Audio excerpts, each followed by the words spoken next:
Good morning. So നമ്മൾ കഴിഞ്ഞ ക്ലാസ്സിൽ നമ്മൾ സ്പെക്ട്രോസ്കോപ്പി പഠിച്ചു അല്ലേ? എന്താണ് സ്പെക്ട്രോസ്കോപ്പി, അതിന്റെ ഇലക്ട്രോമാഗ്നറ്റിക് റേഡിയേഷൻ എന്താണ്, അതിന്റെ കുറച്ച് കാര്യങ്ങൾ നമ്മൾ ഡിസ്കസ് ചെയ്തു. സോ ഇന്ന് അതിന്റെ ബാക്കിയാണ് നമ്മളൊന്ന് പറയുന്നത്. പെട്ടെന്ന് നമുക്ക് എന്ത് ചെയ്യാം, ഈ കഴിഞ്ഞ ക്ലാസ്സിൽ പറഞ്ഞ ഒന്ന് പെട്ടെന്നൊന്ന് ബ്രീഫ് ചെയ്ത് പറയാം. സോ എന്താ സ്പെക്ട്രോസ്കോപ്പി എന്ന് വെച്ചാൽ, എന്തിനാ spectroscopy? It is used for the structural elucidation of a molecule. ഒരു മോളിക്യൂളിന്റെ സ്ട്രക്ചർ മനസ്സിലാക്കാൻ വേണ്ടി നമ്മൾ എന്ത് യൂസ് ചെയ്യുക? സ്പെക്ട്രോസ്കോപ്പി ടെക്നിക്ക് യൂസ് ചെയ്യുക. എങ്ങനെയാണ് നമുക്ക് മനസ്സിലാവുന്ന സ്ട്രക്ചർ? ഈസിയാണ്. ഏത് മോളിക്യൂളിന്റെ സ്ട്രക്ചർ ആണോ മനസ്സിലാക്കേണ്ടത്, ആ മോളിക്യൂൾ എടുക്കുക, ആ മോളിക്യൂളിലോട്ടൊരു റേഡിയേഷൻ നമ്മൾ പാസ് ചെയ്യുക. പാസ് ചെയ്യുന്ന സമയത്ത് ആ മോളിക്യൂൾ എന്ത് ചെയ്യും? ആ റേഡിയേഷനെ അബ്സോർബ് ചെയ്യും അല്ലേ? അബ്സോർബ് ചെയ്യുന്ന സമയത്ത് എന്ത് സംഭവിക്കും? ആ മോളിക്യൂളിന്റെ അകത്തുള്ള എനർജി ലെവലിൽ എന്തുണ്ടാവും? ചേഞ്ചസ് വരും. ഞാൻ കഴിഞ്ഞ ക്ലാസ്സിൽ പറഞ്ഞു ഡിഫറെന്റ് എനർജി ലെവൽ ഉണ്ടെന്ന് പറഞ്ഞു, കാരണം പിന്നീട് പറയാമെന്ന് പറഞ്ഞു. അതാണ് നമ്മൾ ഇന്ന് ഡിസ്കസ് ചെയ്യാൻ പോകുന്നത്. ഓക്കെ, അപ്പൊ ഇലക്ട്രോമാഗ്നറ്റിക് റേഡിയേഷൻ വരുന്നു, മോളിക്യൂളിൽ വീഴുന്നു, ആ മോളിക്യൂൾ എന്ത് ചെയ്യുന്നു? അത് അബ്സോർബ് ചെയ്യുന്നു. അബ്സോർബ് ചെയ്യുന്ന സമയത്ത് അതിന്റെ അകത്തുള്ള എനർജി ലെവലിൽ എന്തുണ്ടാവുന്നു? ചേഞ്ചസ് ഉണ്ടാവും. എന്തൊക്കെ എനർജി ലെവലാണ് അത്, എന്തൊക്കെ ചേഞ്ചസ് ആണ് ഉണ്ടാവുക? സോ ആ ചേഞ്ചസിന് നമ്മൾ എന്ത് ചെയ്യുന്നു? ഒരു ഡിറ്റക്ടർ യൂസ് ചെയ്ത് നമ്മൾ ഫൈൻഡ് ഔട്ട് ചെയ്യുന്നു. എന്നിട്ട് നമുക്ക് എന്ത് കണ്ടു? അതിൽ നിന്ന് നമുക്കൊരു പ്ലോട്ട് കിട്ടും. ആ പ്ലോട്ടിൽ നമുക്ക് എന്ത് മനസ്സിലാക്കാം? ആ ഗ്രാഫിൽ നമുക്ക് എന്ത് മനസ്സിലാക്കാം? ആ മോളിക്യൂളിന്റെ അകത്തുള്ള സ്ട്രക്ചർ എന്തൊക്കെയാണ് ഉള്ളതെന്ന് നമുക്ക് മനസ്സിലാക്കാൻ പറ്റും. ഇതാണ് എന്ത്? സ്പെക്ട്രോസ്കോപ്പി എന്ന് പറയുന്നത്. ഓക്കെ, അപ്പൊ ഇതിന്റെ ബേസ് ചെയ്തുകൊണ്ട് 3 സ്പെക്ട്രോസ്കോപ്പി ഉണ്ട്. നമ്മൾ കഴിഞ്ഞ ക്ലാസ്സിൽ പറഞ്ഞു absorption Spectra, emission Spectra, scattering. വീണ്ടും ഒന്നും കൂടി ഓടിച്ചു പോവാം. അബ്സോർപ്ഷൻ സ്പെക്ട്ര എന്ന് വെച്ചാൽ ഇലക്ട്രോമാഗ്നറ്റിക് റേഡിയേഷനെ അബ്സോർബ് ചെയ്യുകയാണെങ്കിൽ അത് നമ്മൾ അബ്സോർപ്ഷൻ സ്പെക്ട്ര എന്ന് പറയുന്നു. മോളിക്യൂൾ അല്ലെങ്കിൽ ഒരു മോളിക്യൂൾ ഈ ഇലക്ട്രോമാഗ്നറ്റിക് റേഡിയേഷനെ എമിറ്റ് ചെയ്താണെങ്കിൽ നമ്മൾ അവിടെ കിട്ടുന്നത് എമിഷൻ സ്പെക്ട്ര ആയിരിക്കും. ഇനി ഒരു മോളിക്യൂൾ ഈ ഇലക്ട്രോമാഗ്നറ്റിക് റേഡിയേഷനെ സ്കാറ്റർ ചെയ്യുകയാണെങ്കിൽ നമുക്കവിടെ സ്കാറ്ററിംഗ് സ്പെക്ട്ര നമുക്ക് കിട്ടും അല്ലേ? ഇപ്പൊ സപ്പോസ് ഒരു മോളിക്യൂൾ UV അല്ലെങ്കിൽ വിസിബിൾ റേഡിയേഷൻ ആണ് അബ്സോർബ് ചെയ്യുന്നതെങ്കിൽ എന്ത് സംഭവിക്കും? ആ മോളിക്യൂളിന്റെ അകത്തുള്ള ഈ ഇലക്ട്രോൺസ് എന്ത് ചെയ്യും? ട്രാൻസിഷൻ സംഭവിക്കും അല്ലെ? അതേസമയം ഒരു ഇൻഫ്രാറെഡ് റേഡിയേഷൻ ആണ് വീഴുന്നതെങ്കിലോ ആ മോളിക്യൂളിന്റെ അകത്ത് വൈബ്രേഷൻ സംഭവിക്കും. ഇനി അതേ സമയത്ത് ഒരു മൈക്രോവേവ് ആണ് വീഴുന്നതെങ്കിലോ അതിന്റെ അകത്ത് മോളിക്യൂൾ റൊട്ടേറ്റ് ചെയ്യും. ഇതിനെ ബേസ് ചെയ്ത് നമുക്ക് അതത് സ്പെക്ട്രം നമുക്ക് കിട്ടും അല്ലെ? നമ്മൾ ടൈപ്പ് ഓഫ് സ്പെക്ട്രം നമ്മൾ പഠിച്ചു. അതിൽ നമ്മൾ ആദ്യം അബ്സോർപ്ഷൻ സ്പെക്ട്രം നമ്മൾ പഠിച്ചു. അബ്സോർപ്ഷൻ സ്പെക്ട്രം എന്ന് പറഞ്ഞപ്പോൾ എന്തായിരുന്നു? ഒരു മോളിക്യൂളിലോട്ട് ഒരു ഇലക്ട്രോമാഗ്നറ്റിക് റേഡിയേഷൻ വന്ന് വീഴുന്ന സമയത്ത് അതിൻ്റെ അകത്തുള്ള എനർജി ലെവൽ ലോവർ എനർജി ലെവലിൽ നിന്നും ഹയർ എനർജി ലെവലിലോട്ട് എന്ത് ചെയ്യുന്നു? റേഡിയേഷനെ അബ്സോർബ് ചെയ്തുകൊണ്ട് ഇലക്ട്രോൺസ് എക്സൈറ്റ് ചെയ്യുന്നു. അപ്പൊ അബ്സോർബ് ചെയ്യുന്നതുകൊണ്ട് നമ്മൾ ഇതിനെ അബ്സോർപ്ഷൻ സ്പെക്ട്രം എന്ന് പറയുന്നു അല്ലെ? എമിഷൻ സ്പെക്ട്രം എന്ന് വെച്ചാൽ എന്തായിരുന്നു? ഇതേപോലെ ഒരു മോളിക്യൂൾ ഉണ്ട്, മോളിക്യൂളിലോട്ട് ഇലക്ട്രോമാഗ്നറ്റിക് റേഡിയേഷൻ ഒന്ന് പതിക്കുകയാണ്. ഒന്ന് വീഴുന്ന സമയത്ത് ഓൾറെഡി നമ്മുടെ നോക്കുകയാണെങ്കിൽ നമ്മുടെ എനർജി ലെവലിൽ അല്ലെ ഡിഫറെന്റ് എനർജി ലെവൽ ഉണ്ട്. ആ എനർജി ലെവലിൽ ഹയർ എനർജിയിലാണ് ആരിപ്പ് കിടക്കുന്നത്? നമ്മളെ ഇലക്ട്രോൺസ് കിടക്കുന്നത്. അപ്പൊ ഈ ഹയർ എനർജി ലെവലിലുള്ള ഇലക്ട്രോൺസ് എന്ത് ചെയ്യും? ഈ വരുന്ന റേഡിയേഷനെ ഇന്ററാക്ട് ചെയ്തിട്ട് അതിന്റെ കയ്യിൽ ആ ഇലക്ട്രോൺസിന്റെ ഹയർ എനർജി, അതിന്റെ കയ്യിലുള്ള എക്സസ് എനർജിനെ എമിറ്റ് ചെയ്തിട്ട് എന്ത് ചെയ്യും? അത് ലോവർ എനർജി ലെവലിലോട്ട് പോകും. ഇതാ ഇവിടെ നോക്കിയേ, ഇവിടെ നമ്മുടെ ഇലക്ട്രോൺസ് എവിടെയാണ് കിടക്കുന്നത്? നമ്മളെ ഹയർ എനർജി ലെവലിലാണ് കിടക്കുന്നത്. ഇവനെന്ത് ചെയ്യും? ഇവന് എനർജി വളരെ കൂടുതലാണ്, അൺസ്റ്റേബിൾ ആണ്. അപ്പൊ ഇവൻ എന്ത് ചെയ്യും? ഇവന്റെ കയ്യിലുള്ള എക്സസ് എനർജി അവൻ എമിറ്റ് ചെയ്തു, പുറത്തേക്ക് വിടുന്നുണ്ട്. എന്നിട്ട് എന്ത് ചെയ്യും? ഇവൻ ഗ്രൗണ്ട് സ്റ്റേറ്റിലോട്ട് വരും, നമ്മുടെ ലോവർ എനർജി ലെവലിലോട്ട് വരും.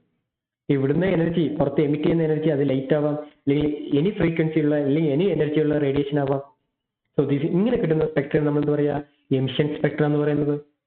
അപ്പൊ ഈ എമിറ്റ് ചെയ്യുന്ന ഈ റേഡിയേഷൻ നമ്മൾ ഡിറ്റക്ട് ചെയ്തിട്ട് അതിൽ നിന്ന് നമുക്ക് എന്ത് മനസ്സിലാക്കാം? ആ മോളിക്യൂളർ സ്ട്രക്ചർ മനസ്സിലാക്കാം.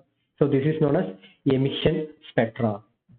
സോ നമ്മൾ ഇവിടെ നമ്മുടെ എഞ്ചിനീയറിംഗ് പഠനത്തിൽ നമ്മൾ ഈ എമിഷൻ സ്പെക്ട്രം ഒന്നും നമ്മൾ പഠിക്കും. നമ്മൾ മെയിൻ ആയിട്ട് പഠിക്കുന്ന അബ്സോർപ്ഷൻ സ്പെക്ട്ര മാത്രമേ നമ്മൾ പഠിക്കുന്നുള്ളൂ. ഓക്കെ, എന്താണ് അബ്സോർപ്ഷൻ സ്പെക്ട്ര?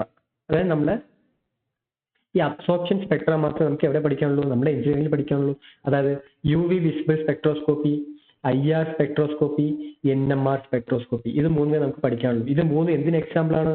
നമ്മുടെ അബ്സോർപ്ഷൻ സ്പെക്ട്രന്റെ എക്സാമ്പിൾ ആണ്. ഇതിന് മൂന്നിന്റെ പ്രിൻസിപ്പിൾ എന്താണ്? അബ്സോർപ്ഷൻ, മാറിപ്പോര് ഇലക്ട്രോമാഗ്നറ്റിക് റേഡിയേഷൻ അബ്സോർബ് ചെയ്യുന്നു. അതിന്റെ ബേസിലാണ് നമ്മൾ എന്ത് ചെയ്യുന്നത്? ഈ 3 സ്പെക്ട്രോസ്കോപ്പി നമ്മൾ എവിടെ പഠിക്കാൻ പോകുന്നത്? എഞ്ചിനീയറിംഗിൽ പഠിക്കാൻ പോകും. ഓക്കെ, അപ്പൊ ഇത്രയും കാര്യം നമ്മൾ കഴിഞ്ഞ ക്ലാസ്സിൽ പറഞ്ഞു വെച്ചു. ഇനി ഞാൻ കുറെ നേരം പറയുന്നു, കഴിഞ്ഞ ക്ലാസ്സിലും പറഞ്ഞു, ഈ ക്ലാസ്സിലും പറയുന്നു, ഇലക്ട്രോമാഗ്നറ്റിക് റേഡിയേഷനെ മോളിക്യൂൾ അബ്സോർബ് ചെയ്യുന്നു. അപ്പൊ എന്താണ് ഇതിന്റെ ബാക്കിലുള്ള പ്രിൻസിപ്പിൾ? എങ്ങനെയാണ് ഇത് അബ്സോർബ് ചെയ്യുന്നത്, അല്ലെങ്കിൽ ഇതിനെ ബേസ് ചെയ്യുന്നത് എങ്ങനെയാണ് നമ്മൾ മോളിക്യൂളർ സ്ട്രക്ചർ മനസ്സിലാക്കുന്നത്? So this is the basic principle behind absorption spectroscopy, that is Beer Lambert's law. So ഈ ലോനെ വെച്ച് നമ്മൾ എന്ത് പറയുന്നത്? നമ്മൾ നേരത്തെ കണ്ട ആ 3 സ്പെക്ട്രോസ്കോപ്പിയും പഠിക്കാൻ പോകും. അപ്പൊ എന്താ ബിയർ-ലാംബർട്ട്സ് ലോ എന്താ പറയണമെന്ന് വെച്ചാൽ, ഇവിടെ നോക്കുക, നമ്മുടെ സാമ്പിൾ എടുക്കുന്നത്, നമ്മുടെ മോളിക്യൂൾ ഇതിൻ്റെ അകത്ത് എടുക്കുന്നത്, നമ്മുടെ സാമ്പിൾ. ഈ സാമ്പിളിലോട്ട് നമ്മളൊരു ഇലക്ട്രോ മാഗ്നറ്റിക് റേഡിയേഷനെ പാസ് ചെയ്യിക്കുകയാണ്. ഒരു പെർട്ടിക്കുലർ എനർജിയുള്ള ഇലക്ട്രോ മാഗ്നറ്റിക് റേഡിയേഷൻ നമ്മൾ എന്ത് ചെയ്യണം, ഇതിലൂടെ പാസ് ചെയ്തിരിക്കാം അല്ലേ. ആ ഇലക്ട്രോ മാഗ്നറ്റിക് റേഡിയേഷന്റെ ഇന്റൻസിറ്റി എന്ന് പറയുന്നത് I0 എന്ന് നമുക്ക് പറയാം.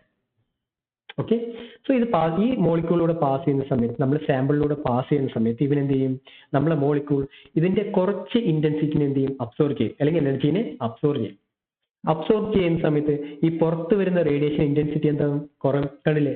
ഇതിന് ഇന്റൻസിറ്റി കൂടുതലാണ്, നമ്മൾ പുറത്ത് വരുന്ന ഇന്റൻസിറ്റി കുറവാണ് അല്ലെ. So I0 and this transmitted intensity is IT. ഇതിന്റെ കോൺസെൻട്രേഷൻ നമുക്ക് എന്ത് പറയാം, C എന്ന് പറയാം. അങ്ങനെയാണെങ്കിൽ നമ്മൾ ഇതിന്റെ അബ്സോർബൻസ് നമുക്ക് എങ്ങനെ പറയാം, A = -log10⁻⁻IT - I0 എന്ന് നമുക്ക് എന്ത് പറയാം, ഇതിന്റെ അബ്സോർബൻസ് പറയാം. അല്ലെങ്കിലോ A = εcl. This is known as molecular absorptivity. This is C is concentration of the solution, I mean our sample, and L is the length. ഇതാണ് നമ്മുടെ ലെങ്ത്. ഇത്രയും ദൂരം നമ്മൾ എന്ത് ചെയ്യുന്നുണ്ട്, നമ്മുടെ റേഡിയേഷൻ മോളിക്യൂളിലൂടെ പാസ് ചെയ്യുന്നുണ്ട്. So this is the basic principle of absorption spectroscopy. So when an incident light I0 passes through a medium solution having concentration C, a part of the incident light is absorbed by the solution, and the remaining light with a reduced intensity is transmitted. അല്ലെ, ഒരു മോളിക്യൂളിലൂടെ നമ്മളൊരു particular intensity ഉള്ള radiation pass ചെയ്യുന്ന സമയത്ത് അതിന്റെ കുറെ intensity, കുറെ energy ആര് അബ്സോർബ് ചെയ്യുന്നുണ്ട്, നമ്മളെ മോളിക്യൂൾ അബ്സോർബ് ചെയ്യുന്നുണ്ട്. അബ്സോർബ് ചെയ്തിട്ട് പുറത്ത് ട്രാൻസ്മിറ്റ് ചെയ്യുന്ന റേഡിയേഷൻ എന്തായിരിക്കും, ഇന്റൻസിറ്റി കുറവായിരിക്കും. അപ്പൊ ഈ പുറത്ത് ട്രാൻസ്മിറ്റ് ചെയ്യുന്ന ഈ ഇന്റൻസിറ്റിനെ നമ്മൾ എന്ത് ചെയ്യും, ഒരു ഡിറ്റക്ടർ യൂസ് ചെയ്ത് നമ്മൾ മെഷർ ചെയ്യും. അങ്ങനെ മെഷർ ചെയ്യുന്ന സമയത്ത് നമുക്ക് എന്ത് കിട്ടും, ആ മോളിക്യൂളിന്റെ ഒരു സ്പെക്ട്ര കിട്ടും. ആ സ്പെക്ട്രൽ നമുക്ക് എന്ത് മനസ്സിലാവാം, ആ മോളിക്യൂളിന്റെ സ്ട്രക്ചർ നമുക്ക് എന്ത് ചെയ്യാൻ പറ്റും, മനസ്സിലാവാൻ പറ്റും.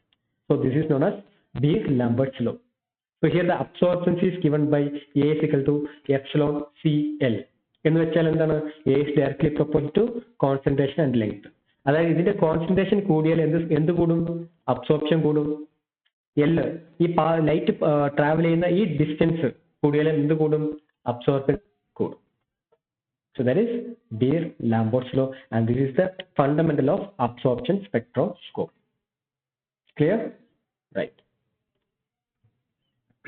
Beer-Lambert's law നമ്മൾ നേരത്തെ പറഞ്ഞില്ലേ, എപ്സിലോൺ എന്ന് വെച്ചാൽ molar absorption coefficient, C concentration of solution, L path length.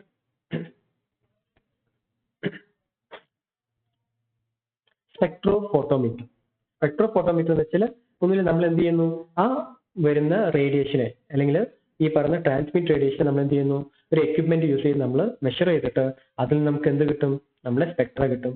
So അതിനു വേണ്ടി യൂസ് ചെയ്യുന്ന ഇൻസ്ട്രുമെന്റ് ആണ് എന്ത്, സ്പെക്ട്രോഫോട്ടോമീറ്റർ എന്ന് നമ്മൾ പറയുന്നത്. Okay, it is used to measure the concentration of solute in solution by measuring the amount of light that is absorbed by the solution in a cuvette placed in the spectrophotometer. Okay, അപ്പൊ നമ്മൾ കഴിഞ്ഞ ക്ലാസ്സിൽ ഞാൻ പറഞ്ഞു, ഒരു radiation വന്ന് വീഴുന്ന സമയത്ത് അതിന്റെ അകത്ത് എന്ത് സംഭവിക്കുന്നു, എനർജി ലെവലിൽ മാറ്റം ഉണ്ടെന്ന് വിചാരിക്കുന്നു. ഒരു മോളിക്യൂളിലെ എനർജി ലെവൽ മാറുന്നു വിചാരിക്കുന്നു പറഞ്ഞു. ഒരു മോളിക്യൂളിന്റെ അകത്ത് കുറെ എനർജി ലെവൽ ഉണ്ടെന്ന് ഞാൻ പറഞ്ഞു വെച്ചു. അപ്പൊ ഏതൊക്കെയാണ് ആ എനർജി ലെവൽ? ഏതൊരു മോളിക്യൂൾ എടുത്താലും ആ മോളിക്യൂളിന്റെ അകത്ത് എന്തുണ്ട്, ഇത്രയും എനർജി ലെവൽ ഉണ്ടാവും. ഏതൊക്കെയാണത്? നമ്മളെ first one rotation energy level, second one vibrational energy level, and third one electronic energy level. ഏതൊരു മോളിക്യൂൾ എടുത്താലും ആ മോളിക്യൂളിന്റെ അടുത്ത് ഈ പറഞ്ഞ 3 എനർജി ലെവൽ ഉണ്ടാവും. എന്താണ് റൊട്ടേഷൻ എനർജി ലെവൽ എന്ന് വെച്ചാൽ, ഇപ്പൊ നമ്മൾ ഇവിടെ നോക്കുക, നമ്മളൊരു മോളിക്യൂൾ എടുത്തിട്ടുണ്ട്. ഓക്കെ, HOH, നമ്മുടെ വാട്ടർ മോളിക്യൂൾ എടുത്തിട്ടുണ്ട്. അപ്പൊ ഈ വാട്ടർ മോളിക്യൂൾ എന്ത് ചെയ്യാം, റൊട്ടേറ്റ് ചെയ്യാം. ഇതൊരു ആക്സിസ് ആണ് വിചാരിക്കുക, ഒരു ഇമാജിനറി ആക്സിസ് ആണ് എന്ത് ഇവിടെ വരച്ചിരിക്കുന്നത്.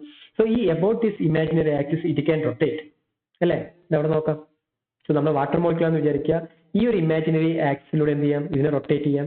അതുപോലെ ഈ ഒരു ഇമാജിനറി ആക്സിലൂടെ എന്ത് ചെയ്യാം, ഇതിങ്ങനെ റൊട്ടേറ്റ് ചെയ്യാം. അതുപോലെ ഈ ഒരു ഇമാജിനറി ആക്സിൽ എന്ത് ചെയ്യാം, ഇതിങ്ങനെ റൊട്ടേറ്റ് ചെയ്യാം. സോ ഒരു മോളിക്യൂളിന് എന്ത് ചെയ്യാം, അതിന്റെ ഇമാജിനറി ആക്സിൽ നിന്നും റൊട്ടേറ്റ് ചെയ്യാം. ഇങ്ങനെ റൊട്ടേറ്റ് ചെയ്യുന്ന സമയത്ത് കിട്ടുന്ന എനർജിയാണ് എന്ത്, അതിന്റെ റൊട്ടേഷണൽ എനർജി ലെവൽ എന്ന് പറയുന്നത്. ക്ലിയർ ആയോ? കാര്യം മനസ്സിലാവുന്നുണ്ടോ? Then second one vibration energy level.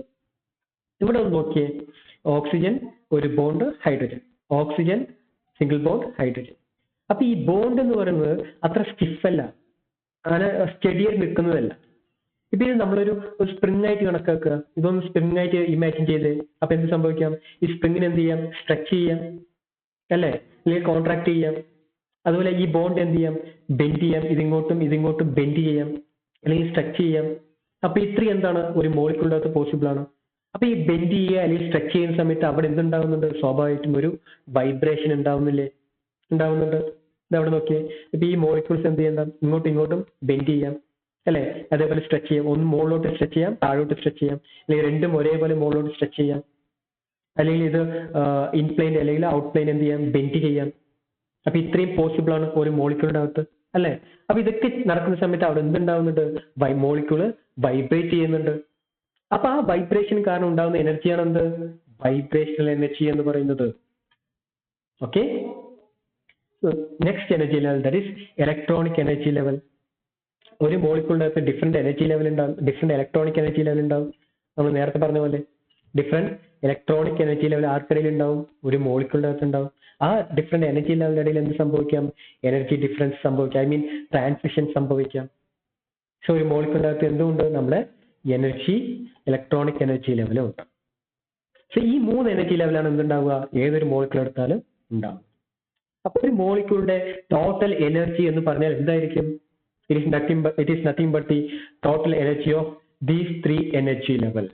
That is, total energy of a molecule is equal to EJ plus EN plus EV. EJ stands for electronic energy level, EN stands for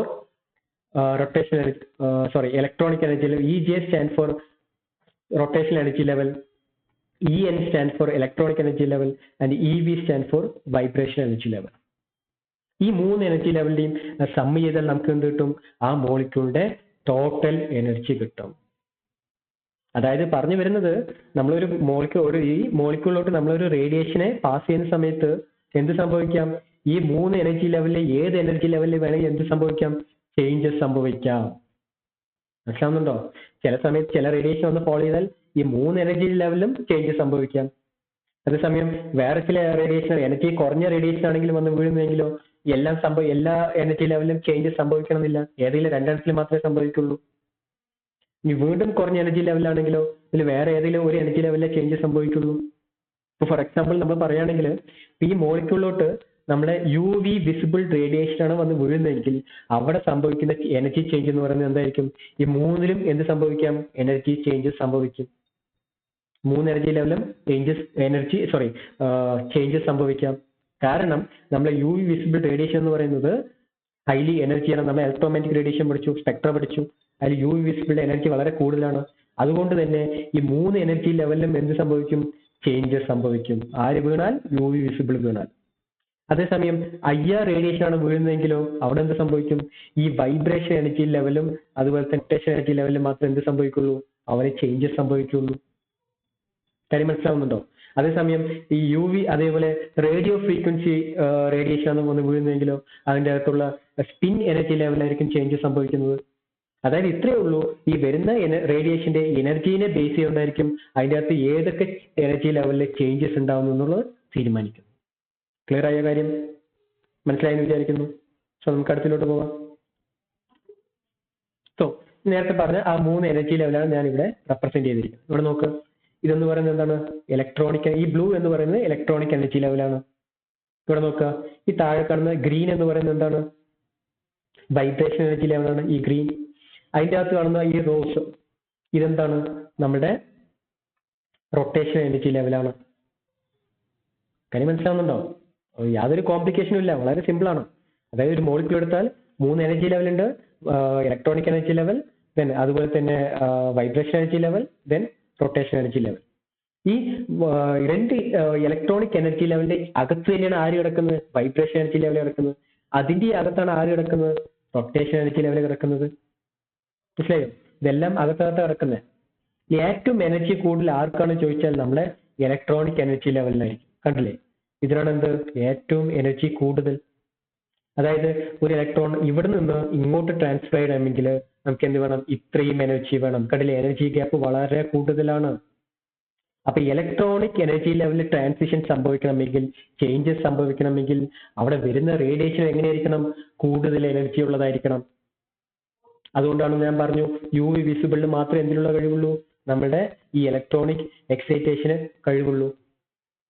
ഇനി അതേസമയം ഒരു മോളിക്യൂളിലോട്ട് ഈ vibration energy ലെവലിലുള്ള changes ആണ് സംഭവിക്കണമെങ്കിൽ നോക്കുക, vibration energy ലെവലിലുള്ള gap എന്ന് പറയുന്നത് വളരെ കുറവാണ് അല്ലെ?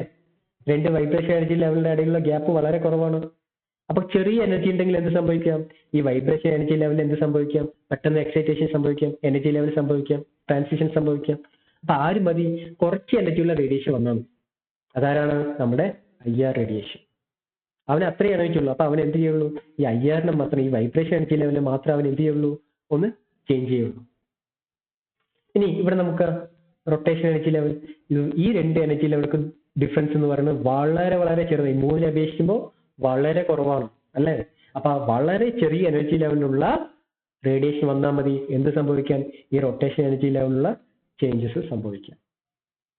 കാര്യം മനസ്സിലാവുന്നുണ്ടോ? ഇനി നോട്ട് ചെയ്യേണ്ട ഒരു കാര്യം, നമ്മൾ പറഞ്ഞു ഈ ഇലക്ട്രോണിക് എനർജി ലെവലിൽ എന്തുണ്ട്? എനർജി ഗ്യാപ്പ് വളരെ കൂടുതലാണ്.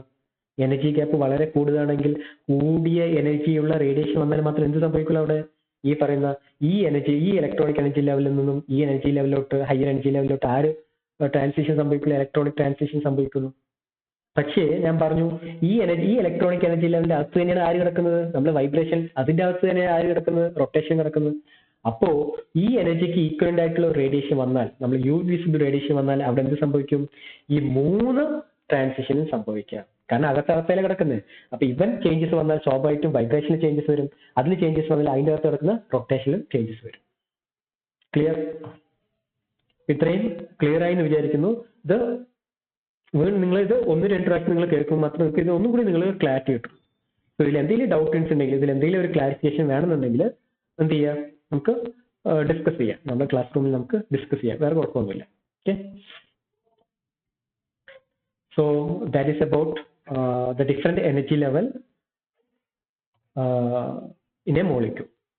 അപ്പോൾ നമുക്ക് നമ്മുടെ എഞ്ചിനീയറിംഗിന്, കെമിസ്ട്രിക്ക് ഇപ്പൊ ഇത്രയും നമ്മൾ ബേസിക് ആയിട്ടുള്ള കാര്യങ്ങൾ നമുക്ക് പഠിക്കാനുണ്ട്. ഇനി നമ്മൾ എന്താണ് NMR സ്പെക്ട്രോസ്കോപ്പി, എന്താണ് IR സ്പെക്ട്രോസ്കോപ്പി, അതുപോലെ തന്നെ എന്താണ് വൈബ്രേഷൻ സ്പെക്ട്രോസ്കോപ്പി എന്നുള്ള കാര്യമൊക്കെ നമുക്ക് റെഗുലർ ക്ലാസ് സ്റ്റാർട്ട് ചെയ്തതിനു ശേഷം നമുക്ക് അതിനെക്കുറിച്ച് ഡീറ്റെയിൽ ആയിട്ട് പഠിക്കാം.